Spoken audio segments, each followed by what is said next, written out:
Hello friends, good morning. നമ്മുടെ എല്ലാ TV സീരിയലിലേക്ക് എല്ലാവർക്കും സ്വാഗതം. അങ്ങനത്തെ നമ്മുടെ അമ്മയോട് ദേഷ്യപ്പെടുവാണ് ലളിത. അമ്മയോടല്ലേ അമ്മ ഞാനിവിടെ സൂക്ഷിക്കണം എന്ന് പറഞ്ഞതെന്ന് ചോദിച്ചു. അപ്പോഴേക്കും എനിക്ക് സുഭാഷേട്ടനെ കാണാതെ പറ്റത്തില്ലെന്നൊക്കെ പറഞ്ഞുകൊണ്ട് ഭയങ്കരമായിട്ട് പ്രശ്നം ഉണ്ടാക്കുകയാണ് മകള്.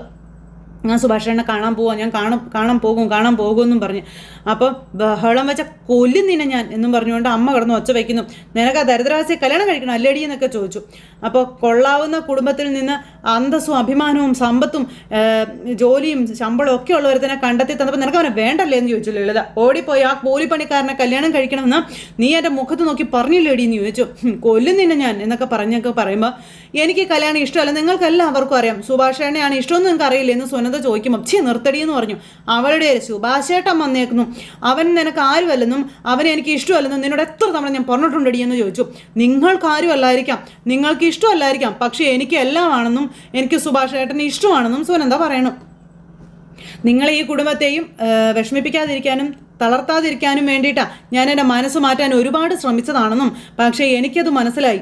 സുഭാഷേട്ടനെ ഒഴിവാക്കി എനിക്ക് ജീവിക്കാൻ പറ്റില്ല അമ്മയെന്ന് സുനന്ദ പറയാണ്. ഇനി എനിക്കിത് സഹിക്കാൻ പറ്റത്തില്ലെന്നും ഇനി മുതൽ എൻ്റെ ജീവിതം ഞാൻ നോക്കിക്കോളാം, എനിക്ക് പോയേ പറ്റുമെന്നും പറഞ്ഞ് സുനന്ദ ഇറങ്ങുമ്പോൾ വീണ്ടും പിടിക്കുക ലളിത. നിക്കിടി, നീ എന്തൊക്കെയാണ് ഈ പറയുന്നതെന്ന് ചോദിച്ചു. ഇപ്പം ഞാൻ ഇങ്ങോട്ട് വന്നില്ലായിരുന്നെങ്കിൽ നീ അമ്പലത്തിൽ ചെന്ന് അവനെ കല്യാണം കഴിക്കുമായിരുന്നല്ലേ എന്ന് ചോദിച്ചു ലളിത. അതെ, അങ്ങനെ തന്നെ ചെയ്യുമായിരുന്നു എന്ന് സുനന്ദ. അമ്മ വന്നതുകൊണ്ട് ആ തീരുമാനം മാറാനും പോകുന്നില്ല, ഞാൻ ആ വീട്ടിൽ നിന്ന് ഇറങ്ങി പോവുക തന്നെ ചെയ്യുമെന്ന് പറഞ്ഞു. ദേ, ഇനി മുതൽ ഈ വീട്ടിൽ ഞാൻ ഇനി താമസിക്കില്ല, എനിക്ക് ഇഷ്ടമല്ലാത്ത വിവാഹം ഞാൻ കഴിക്കുകയും ചെയ്യില്ല എന്ന് പറഞ്ഞു. ഇത് എൻ്റെ ജീവിതമാണെന്നും നിങ്ങൾക്ക് എല്ലാവർക്കും വേണ്ടി ഞാനത് വിട്ടുകൊടുക്കാൻ തയ്യാറല്ല എന്നും പറഞ്ഞു സുനന്ദ. പിന്നെ സുനന്ദ പോകാൻ നോക്കുക. എടി നിക്കടി എന്നും പറഞ്ഞ ലളിത. അപ്പോഴേക്കും അച്ഛമ്മ, മോളെ ഇപ്പം എന്നെ വീട്ടിലെങ്കിൽ അലറി വിളിച്ചാൽ ആളെ കൂട്ടുമെന്ന് പറഞ്ഞു. നീ എന്താടി ഭീഷണിപ്പെടുത്തുകയാണോ എന്ന് ലളിത ചോദിച്ചു. അതേന്ന് പറഞ്ഞു സുനന്ദ. ഭീഷണി തന്നെയാണെന്ന് കൂട്ടിക്കൊള്ളാൻ പറഞ്ഞു. ദേ, ഇപ്പം എന്നെ പോകാൻ സമ്മതിച്ചില്ലെങ്കിൽ ഞാൻ ഏത് വഴിയും സ്വീകരിക്കും. ദേ, അന്ന് നിങ്ങൾ സുഭാഷേട്ടനെ എതിരെ പോലീസിൽ കള്ള കംപ്ലൈൻറ്റ് കൊടുത്തില്ലേ, അതുപോലെ ഒരു കംപ്ലൈൻറ്റ് ഞാൻ അമ്മയ്ക്കെതിരെയും കൊടുക്കുമെന്ന് പറഞ്ഞു. എന്നെ ഭീഷണിപ്പെടുത്തി എനിക്ക് ഇഷ്ടമല്ലാത്ത ആളെ കൊണ്ട് കെട്ടിക്കാൻ നോക്കുകയാണെന്നും എനിക്കിഷ്ടം സുഭാഷേട്ടനെയാണെന്ന് ഞാൻ പോലീസ് സ്റ്റേഷനിൽ പോയി പറയുമെന്ന് പറഞ്ഞു. അത് വേണോ നിങ്ങൾക്കെന്ന് സുനന്ദ ചോദിക്കാം. അപ്പോൾ അതേടി, അങ്ങനെ തന്നെ വേണടി, നിനക്ക് എന്തും ചെയ്യാനുള്ള പ്രായമായല്ലോ അല്ലേ എന്ന് ലളിത സുനന്ദയോട് ചോദിക്കുക കേട്ടോ. നിന്റെ അച്ഛൻ നിനക്ക് വേണ്ടി കഷ്ടപ്പെട്ടോ, അപ്പോൾ ഒന്ന് നിർത്തമ്മയെന്നും പറഞ്ഞുകൊണ്ട് സുനന്ദ. കുറേ നേരമായിട്ട് ഞാൻ കേൾക്കാമെന്നും പറഞ്ഞുകൊണ്ട് സുനന്ദ കിടന്ന് ഭയങ്കരമായിട്ട് ഒച്ച വയ്ക്കാം. അപ്പോൾ എനിക്ക് വേണ്ടിയിട്ടാണെന്ന് പറഞ്ഞ് എന്തിനാ അച്ഛൻ ഇങ്ങനെ ചെയ്യുന്നത്? അച്ഛൻ ഇഷ്ടപ്പെട്ട ജോലിയാണ് അച്ഛൻ ചെയ്യുന്നത്, അല്ലാതെ എനിക്ക് വേണ്ടിയല്ല. അതിന് ഞാനെന്ത് വേണം? എൻ്റെ ജീവിതം നിങ്ങൾ പറയുന്നത് ഹോമിച്ച് കളയണോ? അച്ഛൻ്റെ കഷ്ടപ്പാടുകൾക്കുള്ള കൂലിയായിട്ടാണോ കണ്ടവൻ്റെ മുന്നിൽ പോയി ഞാൻ തല കൊടുക്കേണ്ടത്? ആണോ? പറയാമ്മേ എന്നൊക്കെ സുനന്ദ ഇങ്ങനെ ലളിതയോട് പറയില്ല. ലളിതയുടെ കൈയും കാലും വരയ്ക്കാൻ തുടങ്ങി. നീ പോയി കഴിഞ്ഞാൽ നിന്റെ അച്ഛൻ വന്ന് എൻ്റെ മോൾ എവിടെ പോയെന്ന് ചോദിച്ചാൽ ഞാൻ എന്തു പറയുമെന്ന് ലളിത ചോദിച്ചു. അപ്പം അമ്മ എന്ത് വേണമെങ്കിലും പറഞ്ഞോ, എന്തു പറഞ്ഞാലും എനിക്ക് ഒന്നുമില്ല എന്ന് സുനന്ദ ലളിതയോട് പറയുന്നു. നിങ്ങളല്ലേ എൻ്റെ കല്യാണം നടത്താൻ നോക്കിയത്? എവിടെയൊന്നോ ഒരു ചെറുക്കനെ തപ്പിയെടുത്തോണ്ട് വന്നത് നിങ്ങളല്ലേ എന്ന് ചോദിച്ചു. എനിക്ക് അവന് ഇഷ്ടമായില്ല എന്ന് പറഞ്ഞിട്ടും നിങ്ങളത് എന്തെങ്കിലും കാര്യമായിട്ട് എടുത്തോ? എൻ്റെ ഇഷ്ടം നിങ്ങൾക്ക് യാതൊരു വിഷയമേ അല്ലല്ലോ. എങ്ങനെയെങ്കിലും ഈ കല്യാണം ഒന്ന് നടത്തണം. ഞാൻ മാത്രം നിങ്ങളെ സങ്കടപ്പെടുത്തരുതെന്നൊക്കെ ഓർത്ത് ത്യാഗം ചെയ്യണോ എന്നൊക്കെ ചോദിച്ചുകൊണ്ട് ഇങ്ങനെ സുനന്ദ ചോദിക്കുക. അപ്പം നീ സന്തോഷമായിട്ട് ജീവിക്കണമെന്ന് കരുതിയല്ലേ മോളെ ഞങ്ങളിതൊക്കെ ചെയ്യുന്നതെന്ന് ലളിത ചോദിക്കണം. അപ്പം നിനക്കത് മനസ്സിലാകുന്നില്ലേ എന്ന് ചോദിക്കുമ്പം എനിക്കതിൽ സന്തോഷം ഇല്ല അമ്മയെന്നും നിങ്ങൾ ചൂണ്ടിക്കാണിച്ച ആളെ കല്യാണം കഴിച്ചാൽ എനിക്ക് സന്തോഷം ഉണ്ടാകില്ല എന്നും സുനന്ദ പറയാം. എൻ്റെ മനസ്സ് മുഴുവനും സുഭാഷേട്ടനാ. മനസ്സിൽ സുഭാഷേട്ടനെ വെച്ചിട്ട് വേറൊരാളെ ഞാൻ എങ്ങനെ വിവാഹം കഴിക്കുമെന്ന് ചോദിച്ചു. ആ ജീവിതം സന്തോഷമുള്ളതാകുമെന്ന് അമ്മയ്ക്ക് തോന്നണുണ്ടോ എന്ന് ചോദിച്ചു. അപ്പോൾ നീ ഇവിടെ നിന്ന് പോകാൻ തീരുമാനിച്ചല്ലേ എന്ന് ചോദിച്ചു. എന്ത് നടന്നാലും ഞാൻ ഇവിടെ നിന്ന് പോവുക തന്നെ ചെയ്യുമെന്ന് സുനന്ദ ലളിതയോട് പറഞ്ഞു. നിന്റെ അച്ഛൻ ചോദിച്ചാൽ ഞാൻ എന്ത് പറയും സുനന്ദേ? അമ്മ സത്യം പറയണോ അമ്മേ? നിങ്ങൾ നിശ്ചയിച്ച കല്യാണം ഇഷ്ടമല്ലാണ്ട് ഇറങ്ങിപ്പോയേ എന്നുള്ളത് സത്യം പറയണം. അവൾക്ക് ഇഷ്ടപ്പെട്ട ആളെ വിവാഹം ചെയ്തു എന്നുള്ളത് സത്യമായിട്ടുള്ള കാര്യം മാത്രം പറഞ്ഞാൽ മതി എന്ന് പറഞ്ഞ് സുനന്ദ ഇറങ്ങിപ്പോയി. അപ്പോൾ സുനന്ദ അങ്ങ് ഇറങ്ങിപ്പോയി കഴിഞ്ഞപ്പോൾ നീ ഇങ്ങനെ പോയി കഴിഞ്ഞിട്ടുണ്ടെങ്കിൽ നീ ഈ വീട്ടിൽ തിരിച്ചു കയറില്ല, എൻ്റെ ശവമായിരിക്കും പിന്നെ നീ തളത്തിൽ കാണാൻ പോകുന്നതെന്ന് പറഞ്ഞു. അപ്പോഴത്തേക്കും സുനന്ദ തിരിഞ്ഞു നോക്കി. ലളിതേ, എന്തൊക്കെയാണ് നീ പറയുന്നതെന്ന് അമ്മ ചോദിച്ചു. അങ്ങനെയൊന്നും പറയില്ലേ എന്ന് പറയുമ്പോൾ നോക്ക്, ഇനി അങ്ങോട്ട് ജീവിച്ചിരുന്നിട്ട് എന്തിനാ അമ്മേ എന്ന് ചോദിക്കാം. പിന്നെ ഇനി കുറച്ച് ദിവസം കഴിഞ്ഞ് ഈ മുറ്റത്തൊരു പന്തൽ ഉയരേണ്ടതാണെന്നും പിന്നെ ബന്ധുക്കൾ ഓരോരുത്തരായിട്ട് വന്നു തുടങ്ങിയെന്നും കല്യാണത്തിന് സദ്യ ഏൽപ്പിക്കാൻ തനേട്ടനും അതുപോലെ ചേട്ടനും കൂടെ പോയിരിക്കാം, അതിൻ്റെ 16 അടിയന്തരത്തിൻ്റെ സദ്യ ആയിക്കോട്ടെ എന്നൊക്കെ പറഞ്ഞിട്ട് സുനന്ദയുടെ മുന്നിൽ വെച്ച് ലളിത പറയുമ്പോൾ സുനന്ദ അവിടെ നിന്ന് കരയോ. അങ്ങനെ നമ്മുടെ ലളിത ഇങ്ങനെ നിന്ന് ചങ്ക് പൊട്ടി കരയുക കേട്ടോ. ഇത്രയും നാണക്കേട് സഹിക്കുന്നതിനേക്കാളും നല്ല ഞാൻ അങ്ങ് ഇല്ലാണ്ടാവുന്നല്ലേ എന്ന് പറഞ്ഞു. അങ്ങനെ ലളിത നമ്മുടെ സുനന്ദയുടെ മർമ്മത്തിൽ തന്നെ കയറി പിടിച്ചു. അപ്പോൾ ഇവളും അവൻ്റെ കൂടെ ഇറങ്ങിപ്പോയ സന്തോഷവും സമാധാനമായിട്ട് ആ വീട്ടിൽ ഇവൾ ജീവിക്കുമെന്ന് നമുക്ക് തോന്നുന്നുണ്ടോ എന്നൊക്കെയാണ് ലളിത ചോദിക്കുന്നത്.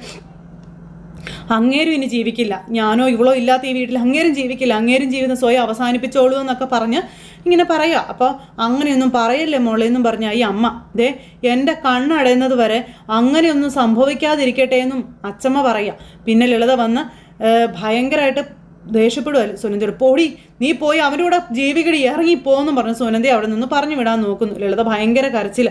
സുനന്ദയാണെങ്കിൽ അവിടെ ഇങ്ങനെ നിൽക്കുമ്പോൾ ഞാൻ നിൻ്റെ കാല് പിടിക്കാമെന്ന് പറഞ്ഞ് വന്ന് സുനന്ദയുടെ കാലേ പിടിക്കുകയാണ് ലളിത. ദേ ആ വീട്ടിൽ എന്താടി ഉള്ളതെന്ന് ചോദിച്ചു ലളിത. ആ വീട്ടിൽ നീ എങ്ങനെ ജീവിക്കുമെന്ന് ചോദിച്ചു. അങ്ങനെ സുനന്ദയെ പറഞ്ഞു തിരുത്താൻ ശ്രമിക്കാം. നിനക്ക് അവന് ഇഷ്ടമായിരിക്കും, കല്യാണം കഴിക്കണമെന്നൊക്കെ തോന്നിയിട്ടുണ്ടായിരിക്കും, പക്ഷേ ആ വീട്ടിൽ നിനക്ക് ജീവിക്കാനാവില്ല മോളെ എന്ന കാര്യം ലളിത പറയാം. ഞങ്ങളെപ്പോലെ കഷ്ടപ്പെട്ട് അരിഷ്ടിച്ച് നീ ജീവിക്കുമെന്ന് കരുതിയിട്ടാണ് ഇങ്ങനൊരു പയ്യനെ നിനക്ക് വേണ്ടി കണ്ടുപിടിച്ചത്. ഓരോ മോചന തെറ്റായപ്പോയി തീരുമാനം എടുക്കല്ലേ മോളെ, ഭാവിയെ പറ്റി ചിന്തിക്കുക എന്നൊക്കെ പറഞ്ഞ് ലളിത സുനന്ദയെ കുറേ ഉപദേശിച്ചു. ചെറിയ കാര്യത്തിന് പോലും ജീവിതകാലം മുഴുവനും നീ കഷ്ടപ്പെട്ടുകൊണ്ടിരിക്കുമെന്നും ദേ ജീവിക്കാൻ കൊള്ളാവുന്ന ഒരു വീട് പോലും അവനില്ലാന്നും പറഞ്ഞു. അങ്ങനെ ഒരു സ്ഥലത്ത് നീ എങ്ങനെ ജീവിക്കും മോളെ എന്നൊക്കെ ചോദിച്ചുകൊണ്ട് ലളിത. അപ്പം അങ്ങനെയൊന്നും അല്ല അമ്മ എന്ന് സുനന്ദ. അപ്പം നിനക്ക് വേണ്ടി മാത്രം ജീവിച്ച നിനക്ക് വേണ്ടി മാത്രം ജീവിച്ച ഞങ്ങളെ തള്ളിക്കളഞ്ഞും അപമാനിച്ചും നിനക്ക് ഇറങ്ങിപ്പോണോ അല്ലേ എന്നൊക്കെ ലളിത ചോദിക്കാം. ആട്ടെ നീ പൊടി ഇറങ്ങിപ്പൊക്കോളാൻ പറഞ്ഞ് സുനന്ദയെ തള്ളി വിടുവാണ് ലളിത. നിന്റെ ഇഷ്ടം നീ നടത്തിക്കോളാനും പിന്നെ പക്ഷേ എൻ്റെ തീരുമാനം അത് ഞാൻ നടത്തിയിരിക്കുമെന്നും ലളിത സുനന്ദയോട് പറയണം. ദേ ഇനി ഇവിടെ ഞാൻ ജീവനോടെ ഉണ്ടാവില്ല എന്നും പറഞ്ഞ് പേടിപ്പിക്കുക. നിനക്ക് ആജീവനം സന്തോഷമായിരിക്കണം എന്നല്ലേ എനിക്ക് കണ്ട് സങ്കടപ്പെടാൻ ദേ ഈ അമ്മ ഉണ്ടാകുമെന്നുള്ളൊരു തോന്നൽ അത് മോൾക്ക് വേണ്ടാന്ന് ലളിത സുനന്ദയോട് പറയണം.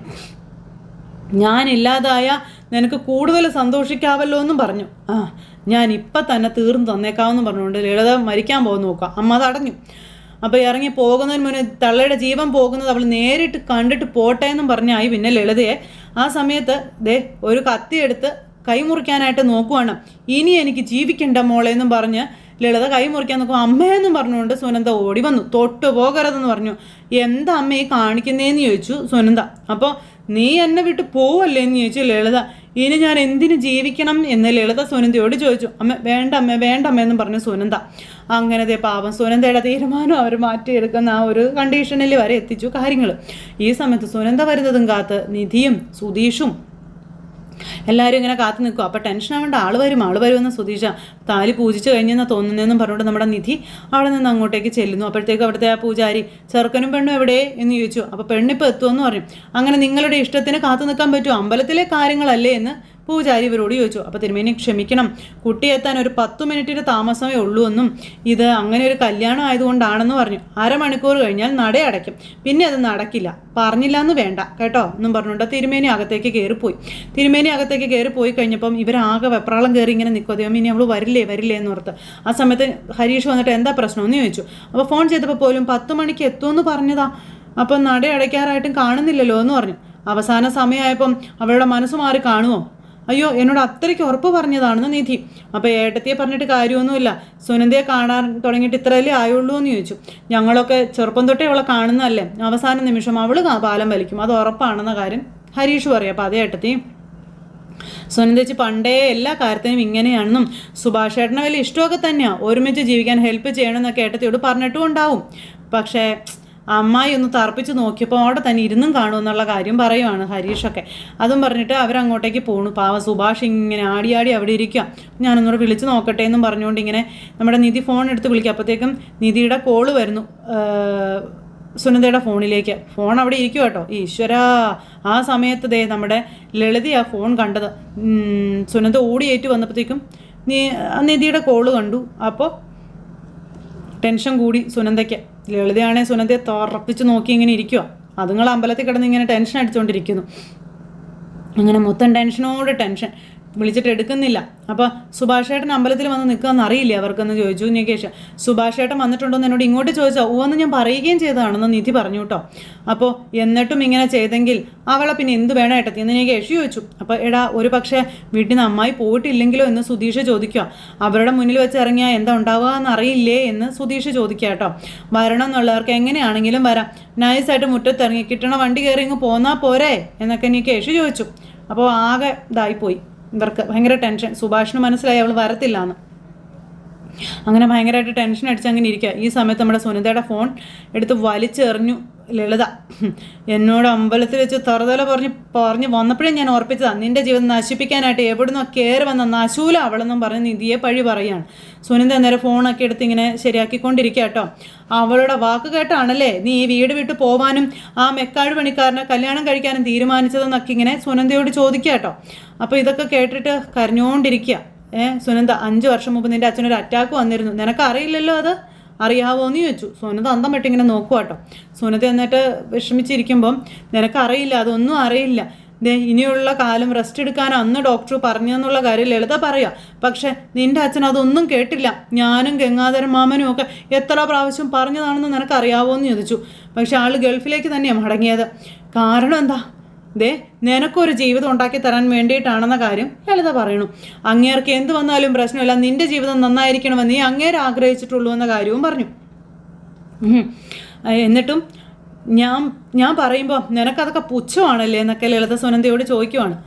അങ്ങനെ അച്ഛൻ്റെ അവസ്ഥ എല്ലാം പറഞ്ഞ് ചങ്കത്തടിയും തലക്കടിയൊക്കെ ആയിട്ട് കരഞ്ഞുകൊണ്ടിരിക്കുകയാണ് നമ്മുടെ ലളിത. സുനന്ദയാണെങ്കിൽ ഇങ്ങി പൊട്ടി ഇങ്ങനെ ഇരുന്ന് കരയുന്നു.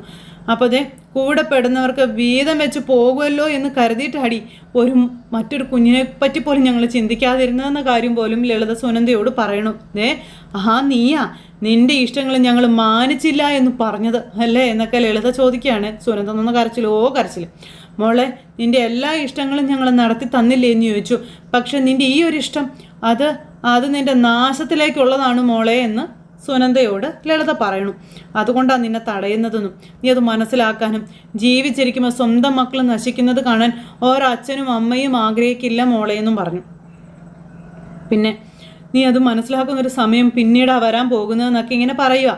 നിന്റെ അച്ഛൻ അവരോട് വഴക്കിട്ടതും പോലീസിൽ പരാതി കൊടുത്തതൊക്കെ നിന്റെ നല്ലതിന് വേണ്ടിയിട്ടാണ്.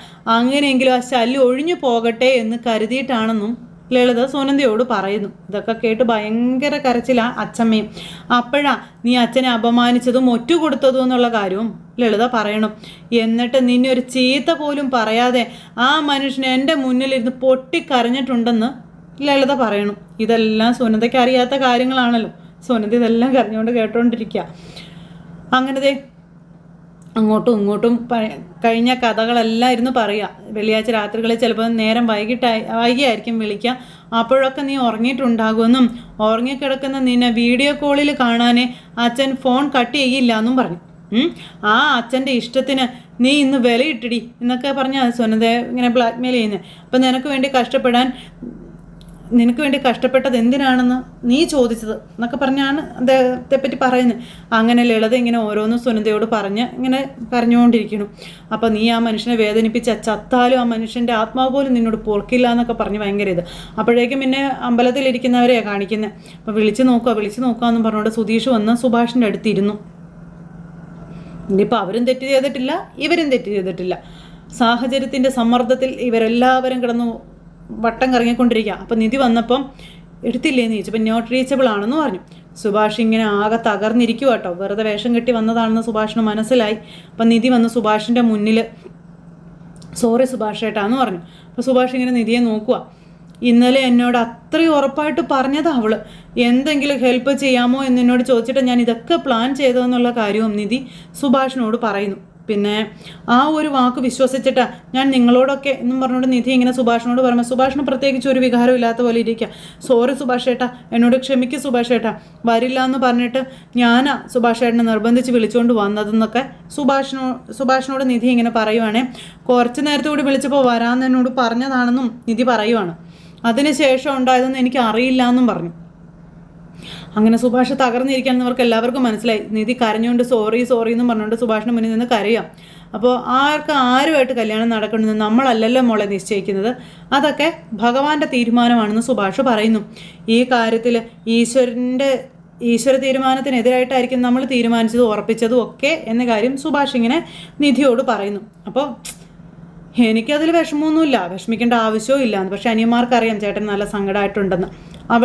അവൾക്ക് വിധിച്ച ആളെ വിവാഹം കഴിച്ച് നന്നായിട്ട് ജീവിക്കട്ടെ എന്ന് സുഭാഷ് നിധിയോട് പറയണം. പക്ഷെ നിധിക്ക് സഹിക്കാൻ പറ്റുന്നില്ല. നിധി ചങ്ക് പൊട്ടി കരയാട്ടോ. അങ്ങനെ ഇനിയിപ്പോൾ നമ്മളിവിടെ ഇരിക്കേണ്ട കാര്യമില്ല, നമുക്ക് പോകാം എന്ന് സുഭാഷ് ഇവരോട് പറയണം. എന്നിട്ട് സുഭാഷ് എഴുന്നേക്കുമ്പോൾ സോറി സുഭാഷ് ഏട്ടാന്ന് പറഞ്ഞുകൊണ്ട് സുഭാഷിൻ്റെ നേരെ കൈ കൂപ്പി ക്ഷമയാചിച്ചുകൊണ്ട് നമ്മുടെ നിധി കരയുമ്പോൾ മോൾ എന്തായി കാണിക്കണേന്ന് ചോദിച്ചുകൊണ്ട് സുഭാഷ് നിധിയെ സമാധാനിപ്പിക്കുക. അങ്ങനെ ആ ഒരു സിറ്റുവേഷനും കാര്യങ്ങളും കാണിച്ചുകൊണ്ട് ഇന്നത്തെ നമ്മുടെ കഥ അവസാനിച്ചു. അപ്പോൾ എല്ലാവരും കാത്തിരുന്ന് കാണണം കേട്ടോ. എല്ലാവർക്കും നല്ലൊരു ദിവസം ആശംസിക്കുകയാണേ. ടാറ്റാ.